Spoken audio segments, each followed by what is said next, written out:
Guys, nasa kami? Eskinita Art Farm sa Hanopol, Tanawan City. And nandito kami para tumingin ng mga art and also para na rin tikman yung mga foods nila dahil meron din silang cafe dito. So sana mag-enjoy kami dito. Bye-bye!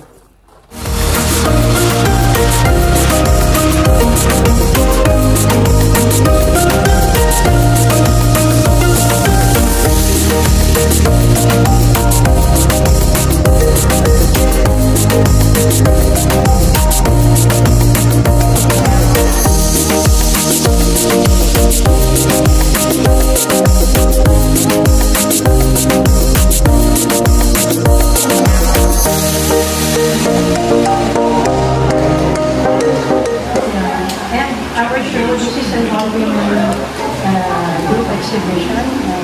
Kasibulan, 38 years na yung Kasibulan. Tapos, last day na itong show. So, dito,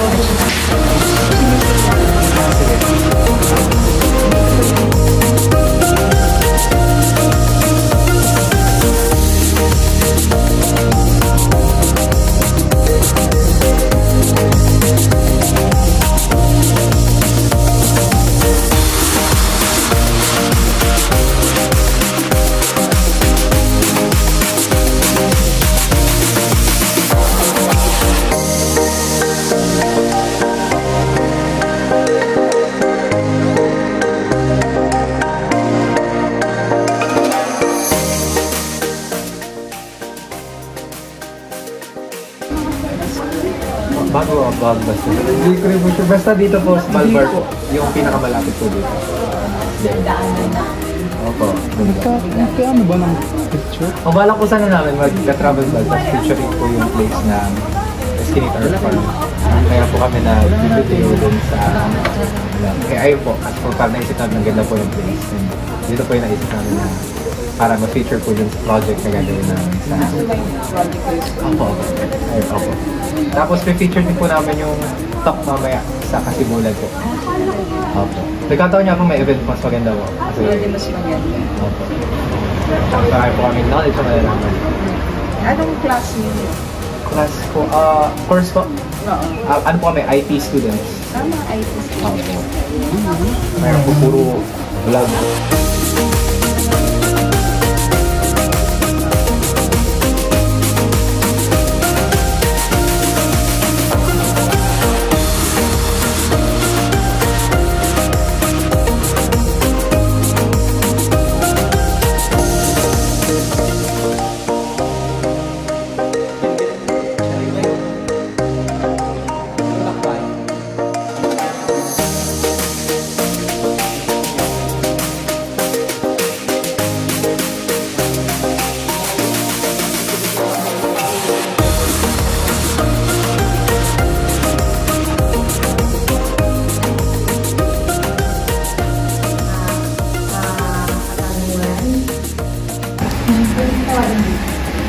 Identify yourself.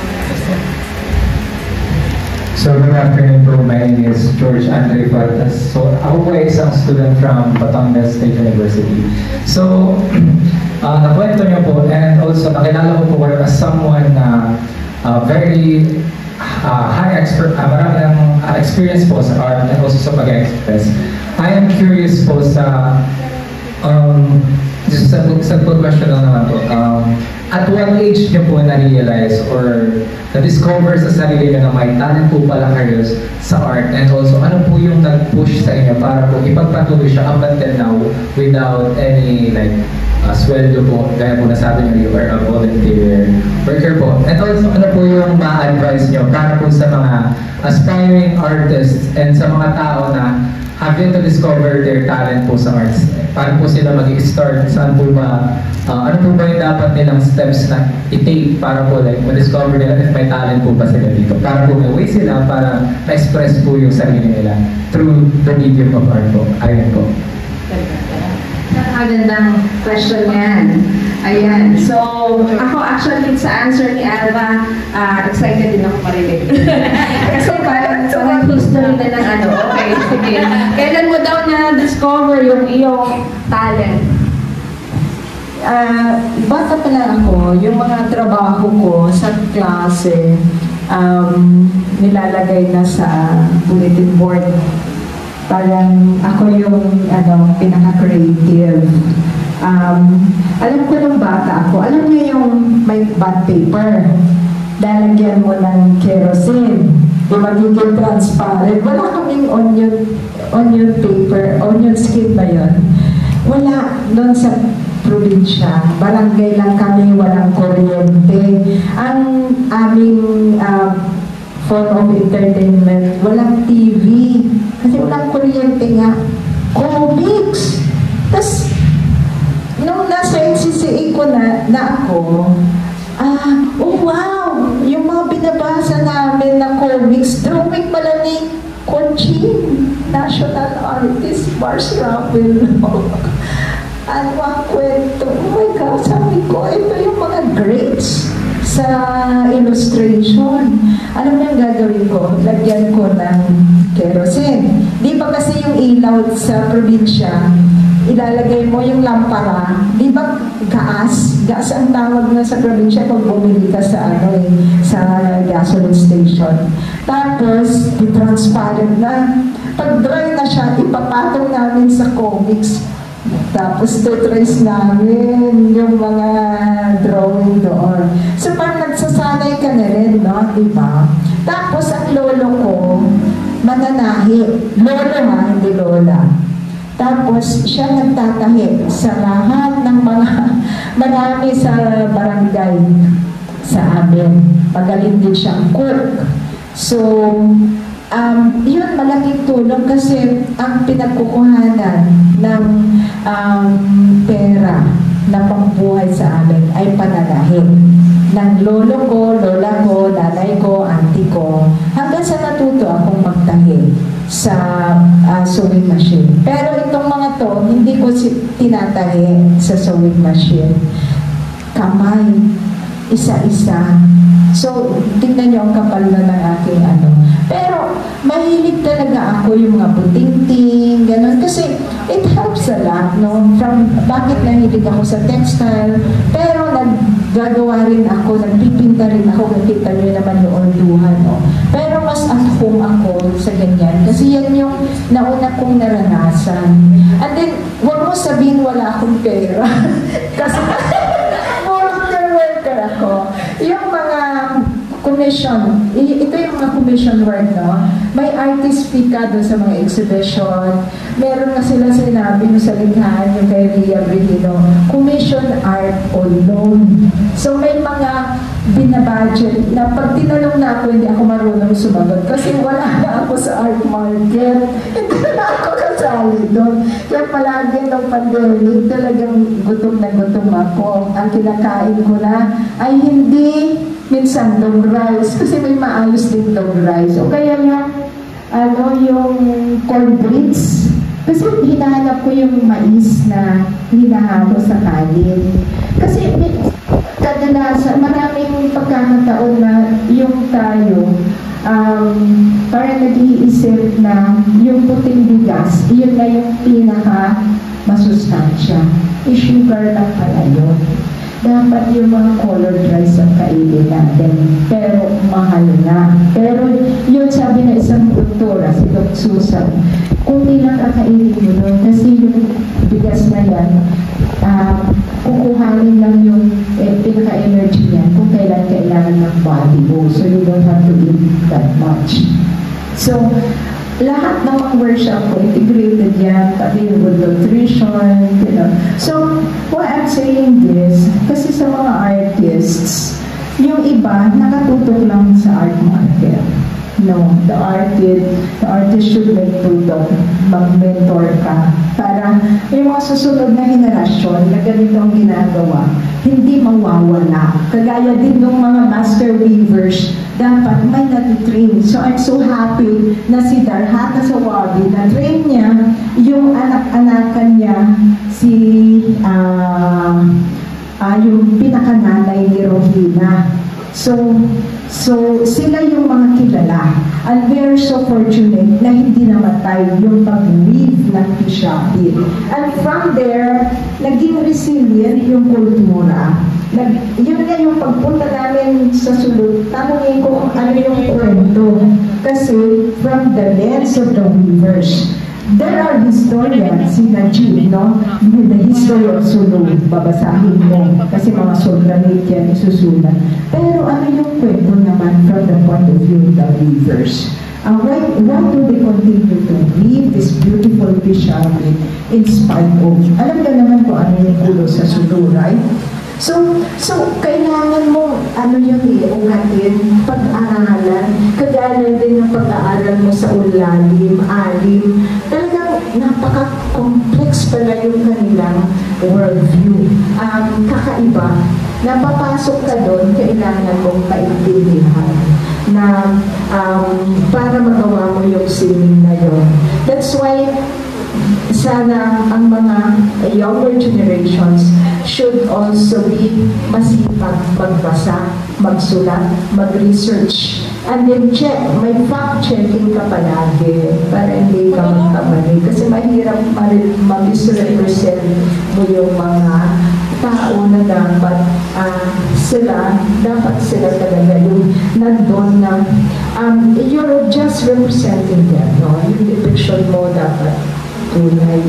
O kung sila mismo ang mag-represent sa sarili na, that's more important. But what is important is that we have to open, kagaya ng sinabi ni Zig, no? Na hindi lang, pag visual lang. Mag-cross disciplines ka para may mag-check, no? May fact-checking, at saka mas na-enrich. So, kaya sinabi ko, mahalaga magbasa. Kasi, hindi lang magbasa sa online, it can help, but you get to the yung real material. Ang pagbabasa is when you go to the field, kailangan din magaling kang researcher. So, yung sa mga feminista, there is this so-called feminist ethnography. Si Rosario de Rosario. Napakahalaga yung ganung pananaw na ma-transfer mo to the younger generation. It doesn't have to be so many, may isa, dalawa, and then sila mag-multiply. And then, ako kasi nag-cross ako from gallery, community, and then academe. Mahalaga yun ng tutuhong mo. Meron ako hindi nag-present yung House of Comfort ko. Ang daming pinuntahan from very small project, walang funding, hanggang lumaki. I got funding in CCA, Japan Foundation, nag-tour siya hanggang Japan. Pero, ibinalik ko sa Pilipinas at ngayon, interested pa rin si Adi Darmawan of Roang Lupa, the Artistic Director of Documenta 15. So sabi niya, gusto ko yung trabaho mo yun kasi hindi niya kilala yung trabaho ko, so I have to introduce myself to him. But yun ako, ganun talaga yung proseso eh. And then you have to build the trust. You have to build the relationship with curators. And also relationship with other women artists. Ako ang laki ng utang na loob. Ang laki ng ko sa influence ni Meps. Ang trabaho ni Meps, gandang-ganda ako aside from Brenda Fajardo, ito yung mga tinitingala ko when I was actually nandun pa sa baba. Hindi ko alam na ganito na yung ko, pero I still think of myself as a visual artist na working with the communities. Yun lang, kasi pag lumaki na yung ulo mo, wala na. Mahirap na. If you think na ganito na yung rate mo, hirap eh. Kailangan very, flexible palagi. Kailangan tumanaw ka ng utang ng loob kung sino yung mga nagsimula. Kasi sila yung nagbigay sa iyo ng daan, ng inspirasyon, at kailangan ipakilala mo sila sa younger generation. Salamat po. Wow! Napakalaman ng sinabi niya, no? So,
ano natutunan nyo dito sa Escanita Art Farm? May maaari ba kayo like ma-share sa experience nyo? Sa'yo magsimula ba yun? Huwag mo na kapagpaan. Oo, naguna ako. Sino sa inyo? Sige. Sige, Si leader muna. simulan natin. Si Mark muna. Ikaw muna. Kayo muna. Opo. Wala na mag-decide sa atin. Mag-decide sa buong ano. Muna kayo. Kaya nga, hindi ko rin alam. Ikaw, Cristel. Meron ka? Wala pa, wait lang. Ano, titigan tayo. Okay lang, kahit sabihin mo lang, okay lang. Natuwa naman ako, kahit pa paano. Tangin ang lahi. Angas nilang lahat. Hindi nga, legit kasi. Comment na lang. Comment na lang. Comment. Anong comment mo sa ano? Ah, sige, anong comment mo sa ano, dito sa place? Escanita Art Farm. Babalik ka pa ba o ayaw? Kung yung place, sabi ko pwede ko siyang balikan. Kasi yung babalikan siya, yung lugar. Ayaw, lugar. Kaso kung sa travel talaga, malayo talaga siya sa amin. Pero masasabi ko maganda siya dito. Madami ka ding mga anong, alam mo, for me lang ha, mas nagaganda lang sa mga artwork na ibang ano. Kasi kung tutusin, hindi ko masabing ano yung mga artwork na ginagawa ko. Yung simpleng ano lang, ganito ganyan. Pero na-appreciate ko din naman yung mga gawa nila. Ano ba? Nauubo lang ako. Sinishare Ah, ko ikaw, lang. Cristel, ano sa'yo? Ah. Hindi ka na mag-take idea. Uy, nandito lang yung ano ka, Lok. Ito may brush. Napulad ko ka lang yun. Dito. Kinuha. Kaya ano, Talaga. tapos ma-distract. Bigyan na attention span. Anyways. Ano sasabihin? So kung i-try yung rubber, anong tawag doon? Ah, rubber cut. Gusto ko i-try yung pansip. Pasok mo rin na. Sayang. Nakaka-curious na kung paano nila ano, kung paano nila ginagawa. Na magkakaroon sa so, So, Sunday ah. iba yun. Exhibit yun. Ah, sabi mo gusto mong pumunta doon. Minister Sunday na Ay, oo nga. activity sa Wala. Ikaw? Ang comment ko is, ayun, nasihan ako kasi nakita ko yung pagkakaisa nila para ipakita yung passion nila sa art. talaga naman. Ano paganda? Ikaw, Mark? Ano? That mas maganda sa Liloy, di ba? That's maganda yung salita natin. Hindi lang pala individual ang art form. Ah, wow, yun. Pwede rin haluan ng iba't ibang timpla. Wow, timpla. Pwede palang gamitan ng rubber sculpture? Sculpture yun, di ba? Kahoy, mga ganun. Wala ko may nahulog. Coffee. May narinig kasi ako. Sama mo na yan, random. Sa bandang huli naman yan, kaya okay lang. Coffee paint, mga ganun. Yeah, Raven. Ano, yung natutunan ko na ano po, marami pang iba't ibang uri ng art na makikita kung saan tulad ng sabi nga nila yung kanina yung mga visual, yung mga performance, ano ba, Wala, parang sagot yun yung ni Jade ah. ganun ko muna. May reaction. Oo, yun po. Yun Yun ba? Ay, may interview. Lagi po. Nangungupo. Ikaw, Jade. Parehas ng answer. Same na lang po. Anong i-add mo kahit konti? Kaya nga. Hindi mo binigyan ka nila.